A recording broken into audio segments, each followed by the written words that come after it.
Hey everybody, it's Ms. Phoebus, and I'm back with another lesson, lesson 65. We're talking about histograms today. Alright, so it's another representation of data that we are going to be using. Basically, we're making a picture, but we're doing it with bars this time. Not dots, not numbers in a stemmed plot, but bars. Our standard is to be able to represent single or multiple data sets with histograms. We're on page 328 in our notes. All right, histograms are a special type of bar graph used to display the frequency of data. In a histogram, there are no spaces between the bars. The bars have to touch unless there is a big gap, but you will not see little tiny spaces in between the bars. The bars are supposed to touch in a histogram. When you create a histogram, it's helpful to group your data into ranges that are also called bins. And that lets each bar show the frequency. And we want these bins to be the same width. In a histogram, the bars and bins must have the same width. So I'm going to draw them as well as make sure that their number values are the same width. All right, steps for creating a histogram. You're going to sort the data into each frequency. So you're going to figure out what your bins are. So maybe I have numbers 0 through 4 and then 5 through 7. And so I'm going to count how many numbers fall in 0 through 4 and get a frequency. How tall is that bar going to be? You're going to make sure each data set has the same range of values. And how you're going to do that is you're going to take the square root of the number of data pieces and round to the nearest integer, and that will tell you how many bars your graph should have. You can kind of have a little bit of variation, but it's a way for you to be able to come up with an adequate number of bars. All right, you're going to create the ranges on the x-axis of your graph and show the frequency on the y-axis. Make sure the bars are the same width on your x-axis. You're going to create the bar height, how tall the bar is, by looking at the frequency of your data set, and then you're going to shade all the parts of the histogram. All right, this is going to be difficult if you don't have graph paper. If you have graph paper, please break it out, because it is going to be handy to have for your histogram. All right, shading is optional, but it makes it easier to read. I did want to include that. And when we're in the classroom, we use color and we use different patterns and things like that to when we create our histogram. There's also an activity here in the notes that we're going to talk about that we're not going to do, but I tend to, when we get into the statistics part, have fun with gathering data. We are going to calculate the number of bins, the number of bars our histogram is going to have by taking the square root of the number of data points. So we're going to take the square root of 50. Now, square root of 50 is not a perfect square, but square root of 49 is pretty close, right? So this is 7 point ... right? I don't have my calculator out right now. So it's 7 and something. So this means 7 bars in our histogram.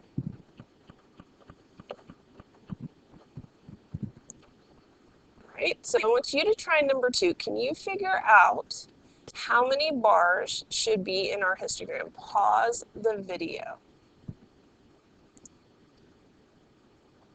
All right, so we need the square root of 15, which that's really, really close to the square root of 16, which is 4. So we should have 4 bars in this histogram.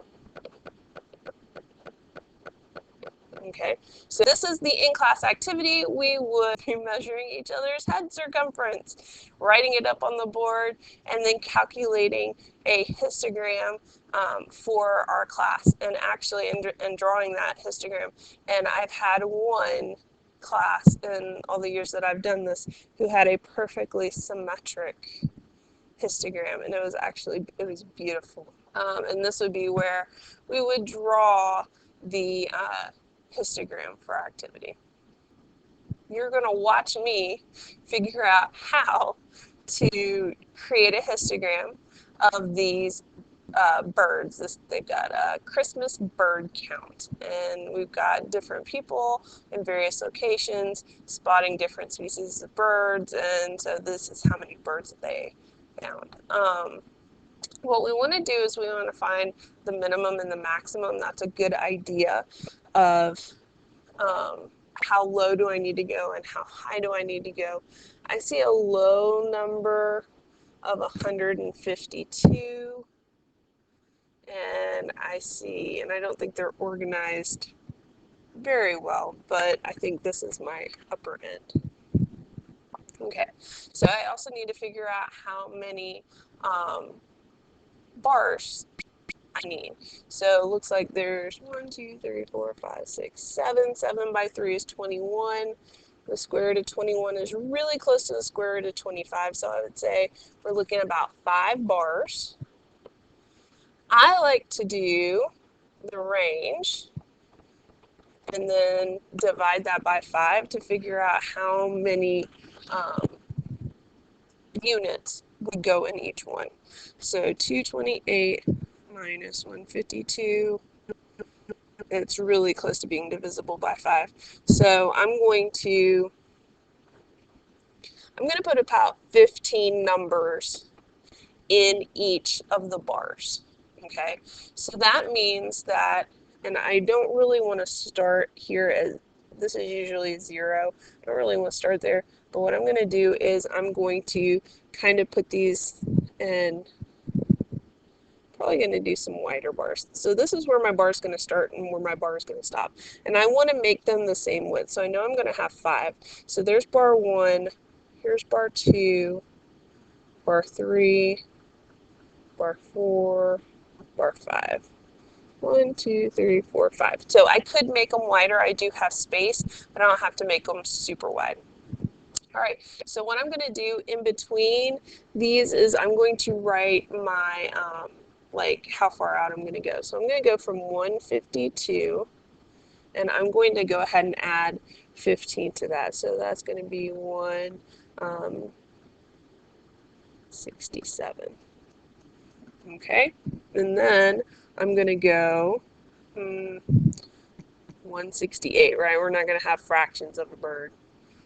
We do deal with like fractions and decimals and stuff when we do that head circumference one. 168 plus 15 is 183.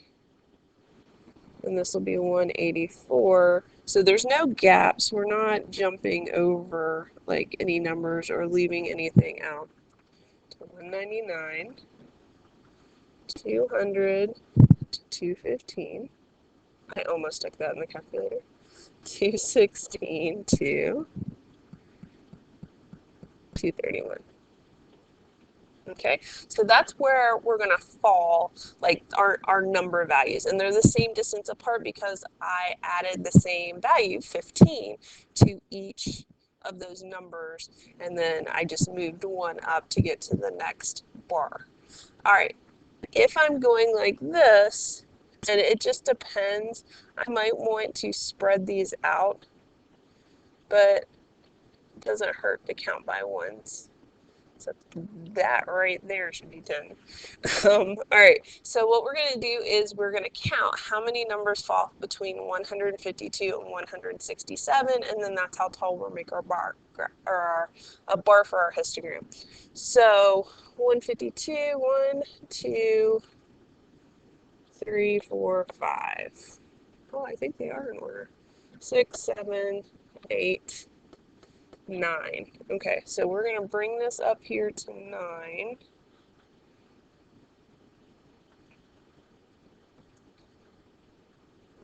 This.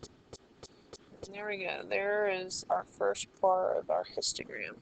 Now I'm going to switch colors, and that's usually a good idea because you want to kind of see where the bars are different. And so if you're drawing this in pencil, it's one of those things where the pencil kind of blends in with the grid, and you don't really have a whole lot of space shaded in. So this is where you can shade in, and you can do different patterns. Sometimes you'll see like dots or cross hatching or something like that. My art people out there. Okay, so shading can kind of aid in reading the histogram. All right, so I'm going to jump for the 168 to 183. So there's 1, 2, 3, 4.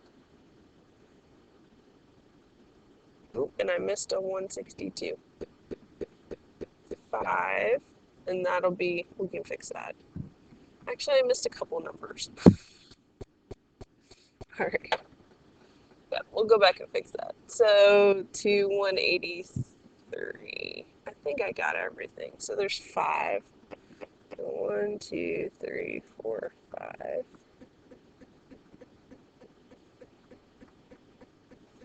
All right, let's go back and get. We need 1, 2, 3. We need 3 more. 1, 2, 3. So up here at 12. There's 12. And this is what I would do if I was drawing with pencil.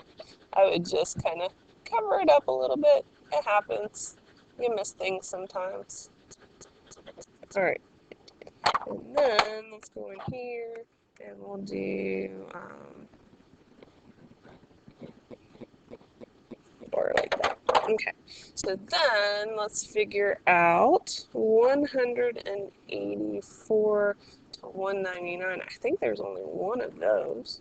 So we've got a little short bar.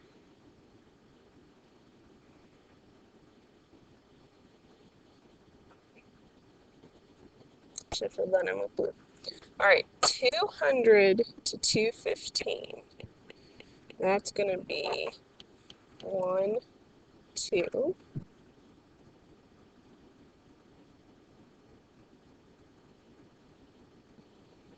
Curly one. Curly shading.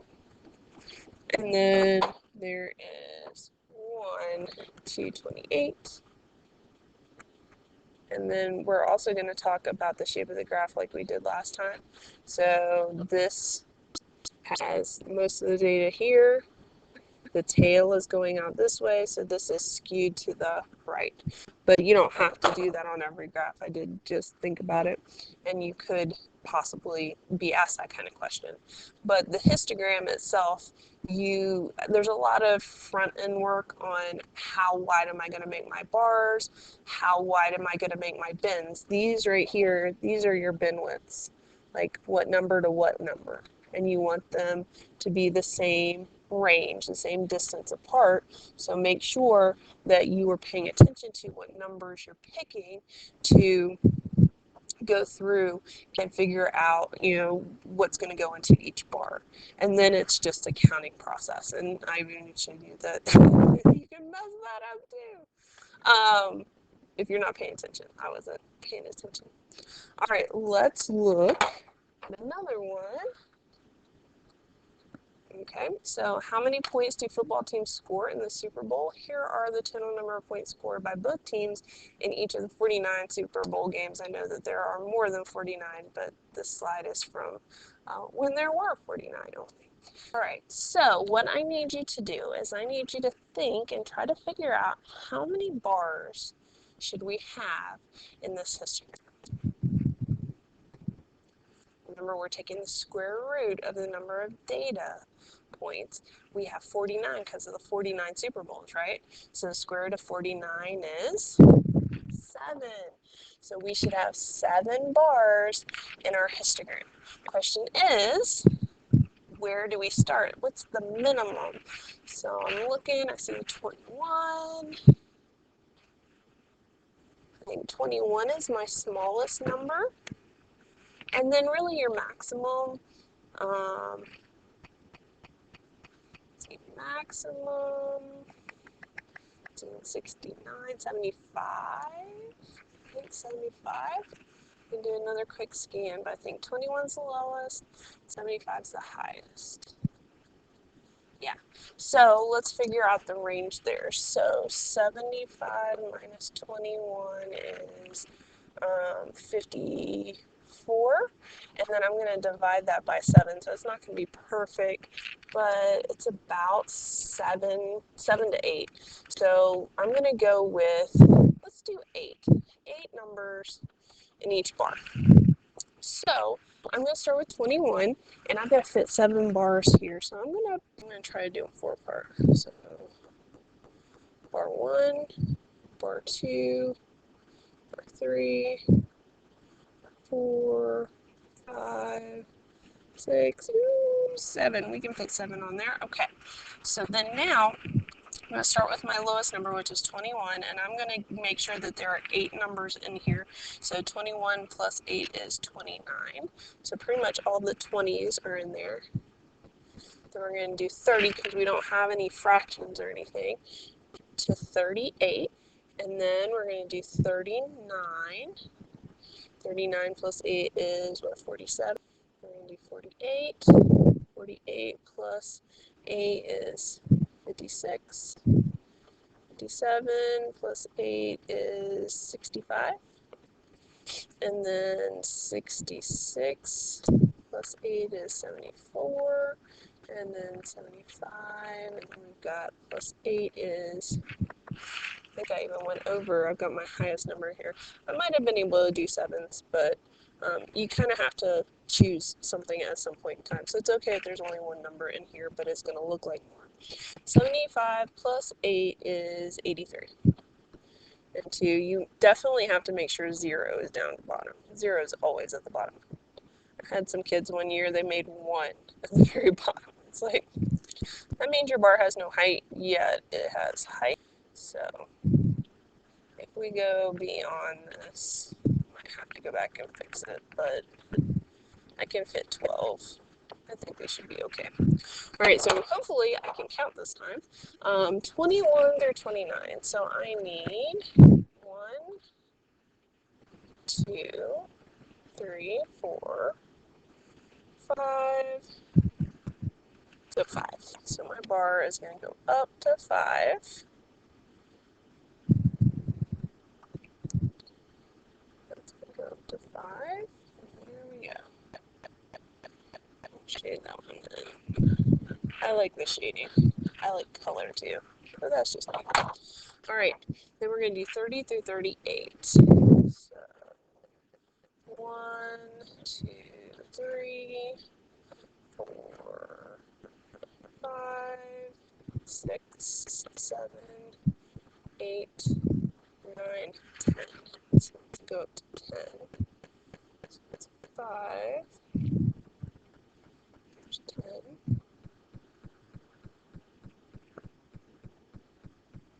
And I'm going to go this way.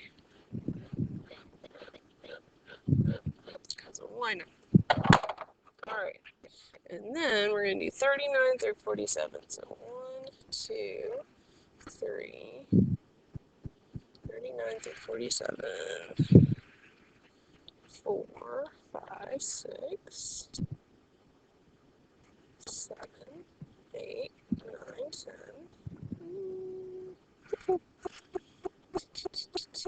11, 12, 13. Of course, 13. So guess what? We're going to pretend 13 can go right there. I should have not counted like that. Should have just done ones. That was me trying to be different.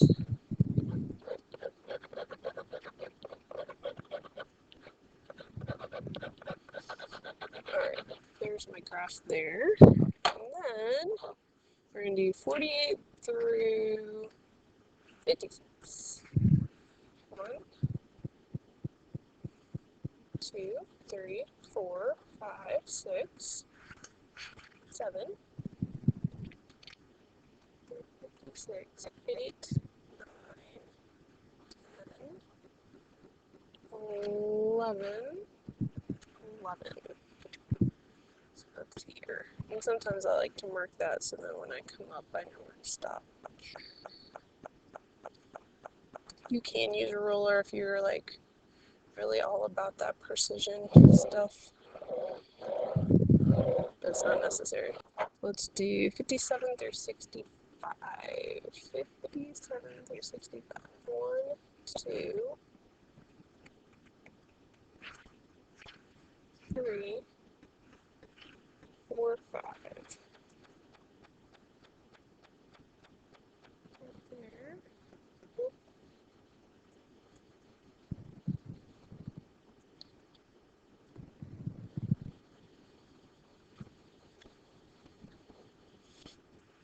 Alright, and then 66 through 74. 1, 2, 3, 3. And then, oh, that didn't even go up to 5. Let's go up all the way to 5.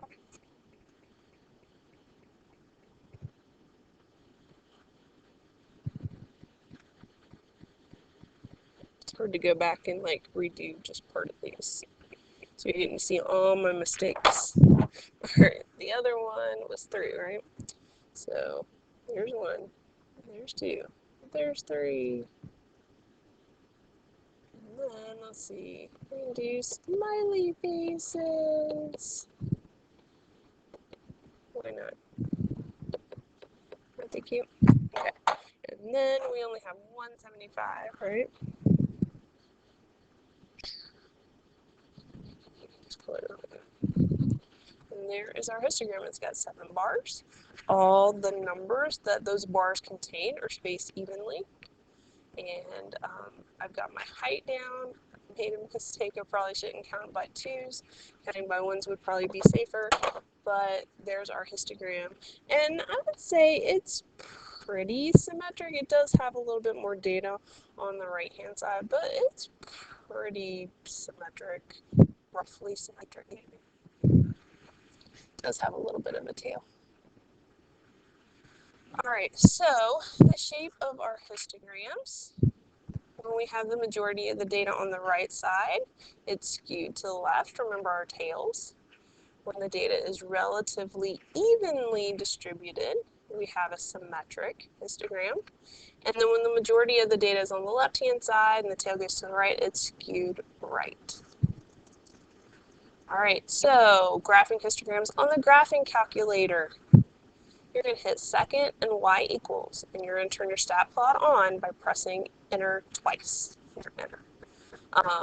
We have been dealing with that, but we are going to now change from looking at a scatter plot to making it show us a histogram. You are going to use the arrow keys to select the histogram, and I'm going to show you how to do that in a minute. You're going to press enter to select the histogram mode, and you're going to make sure that there are no graphs in y equals because that will graph over your histogram. So if you've got like a parabola in there already, you're going to have a histogram with a parabola. It's going to be interesting. All right, you're going to hit stat and enter. You're going to type in all your data into L1, but not into L2. Remember, this is one variable statistics, and you're going to hit zoom in 9, and it's going to show you a histogram. But this is a rough estimate. Just like our scatter plot was a rough graph, this is a rough graph. So get a good idea. All right, so we're going to use the graphing calculator to construct the histogram. So first thing we're going to do is let's go ahead and put in our data. So stat and enter, and we're just going to put everything into L1. So I'm going to probably start and probably skip a good chunk of this. And when you come back, I will have all of my data filled in. Okay, so I've got all my data in my table, and what I'm going to do is I'm going to go ahead and hit second y equals. Now once I do this, see my stat plot is off, but also do you see how that looks like a little histogram, or looks like a little scatter plot? We're going to change that as well. So I'm going to hit enter and enter to turn on my stat plot. If your stat plot's already on, that's okay, but you definitely want to come down here, and if you notice, we have right here a little histogram, and that's going to be what we select. So on type, you want to hit right, and you want to hit enter to select the histogram. Now, if you notice, we have some box and whisker plots here. We're going to talk about those tomorrow, and so just keep that in mind that we are going to come back to this window. But if you are changing between the different types, like on a test or on the end of course, and you're like, oh, I need a scatter plot, or you pull up a histogram, and you're like, that's not what I want. This is the screen. Second y equals. You need to come back to that screen and make that change. So we're going to hit zoom and 9. And there is our histogram with, and I think you can even trace. You can see how tall it is. So there's a max of, oh, there's 13 items, and this shows you what they're between. So they're between 9 and 18.9. And then here, between 19 and 28, I guess. There's 22. There's none, there's none, there's none, there's none. And then we have this weirdly weird 68 just kind of out there somewhere. So that would contribute to our spread. So what we would have is we would have a big gap here. We'd have two bars. The one on the left is shorter than the one on the right. And then we got a really, really tiny one. So when we go and graph this, we are going to just estimate, say that that is my bar. I want to make sure that my next bar is about the same width. So I do want to kind of be picky about that because histograms, one doesn't have a really, really wide bar, the other one really narrow. And then we've got some space, and then we might have this other bar up there. And that should be very similar. Let me put this here. That should be very similar to what we have in our graph. It's not exact, but it's similar. So, oh, it's even in blue, just like I drew. So maybe this one should have been a little bit shorter because that almost looks like half, but maybe not. But I feel like my bars are about the same width, but one's not really, really wide and one's really, really narrow. That I find aggravating. All right, so let's talk about the shape of the distribution. Because we have most of our data on the left and we've got a little tiny tail on the right, we would say that this is skewed to the right. All right, so then now we're going to do another one. So because I have all of my stat plot stuff set, I really just need to focus on getting the data in. And I hope you're practicing on the calculator getting all of this data in because it's a good skill to have as you get into your end of course and you go into your other tests, your ACT test, you're going into Algebra 2, pre-cal, stats, things like that. Knowing how to use your graphing calculator is a wise thing. So I'm going to hit zoom in 9. And here I have more bars. And again, if you want to see how high they're going, you can hit trace and you can see what you're between your min and your max. So it does give you your bin width. And the calculator just chooses how many bars. This one shows 6. I would definitely say that this is not, there's not 36. I don't know how the calculator's choosing to make 6 bars, but anyway. It's hard to eyeball things. So I'm going to use that to help me. Okay, so I'm going to have a taller bar. I'm going to have one that's a little bit less than half. And it's a little bit shorter than that, just a little bit, but it's also the same height as this bar.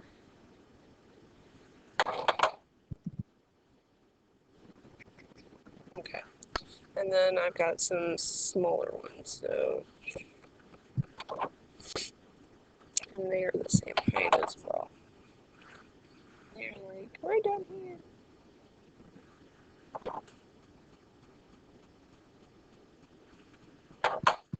So, I mean, you gotta kind of be creative. We're trying to make these all about the same width. So again, I say this is skewed to the right. It's not always how it is, but that's the last couple of examples what they've been. Okay, so we are going to pull up the calculator. We're going to clear out. We're going to clear out L1.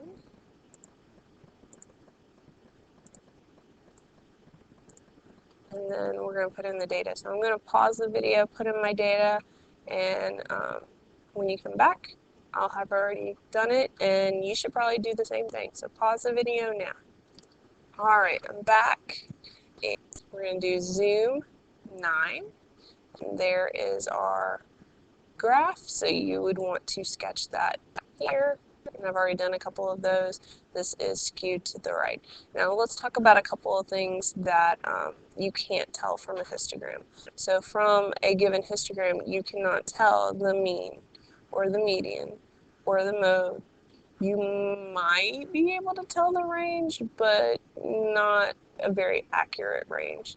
You would need to have all the data points in order to do that. So we were able to do mean, median, mode, and range with our stem and leaf plots because all of the data points were still available. If you're just looking at a histogram, you don't have those. If you don't have the data, you can't tell what the mean and the median are. There's no way to do that. So it's kind of the downside of a histogram. Upside of a histogram, they're pretty easy to read. You can tell what the bulk of the data is, and you can tell kind of the shape and the spread and all of that. One of the other things I do know on your test, there's going to be some examples of some bad histograms. So you're really looking for, are these histograms, are the bars themselves touching? Are the numbers that are contained within those bars the same range, the same distance of values? Are the bars in order? I mean, just different things like it's supposed to have a height of 3, but this one's got a height of 5, you know, that kind of thing. So you're looking for different components about histograms and making sure that you choose the one that has the best, you know, fits all of the things where the bars touch and the bin widths are the same and that kind of thing. All right, we've got one more. And then you've got some homework, and we're coming to the end, guys, coming to the end. All right, so last example, we're going to do another one in the graphing calculator. So why don't you try to do it on your own, and then you can compare your histogram to mine and see if you're able to do a good job. All right, I've got my data in my table. I'm going to hit zoom 9, and there is our, I keep trying to call it a scatter plot. There is our histogram. It looks like it is kind of skewed to the left. I know that this is a big block, but there are only a few. There's like 1, 2, 3, 4, 5. There's like a few numbers in the hundreds, and there's a lot of numbers in the thousands. So I really think that it is skewed to the left. All right, guys, we are getting close to the end. We're getting closer to the EOC. You're going to be okay. I promise. Deep breaths. And I'll see you guys in the next video. Bye.